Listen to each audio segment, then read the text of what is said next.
أعوذ بالله من الشيطان الرجيم. بسم الله الرحمن الرحيم. أو تقول لو أن الله هداني لكنت من المتقين।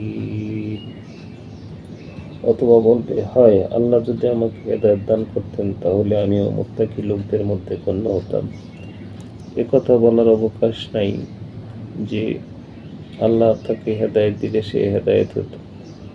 হেদায়েত আল্লাহর কাছে চাইতে হবে, আল্লাহর কাছে মুহতাজ থাকতে হবে, সর্বদা আল্লাহর দিকে রুজু হতে হবে, তাহলে আল্লাহর রহমত অবারিত হবে।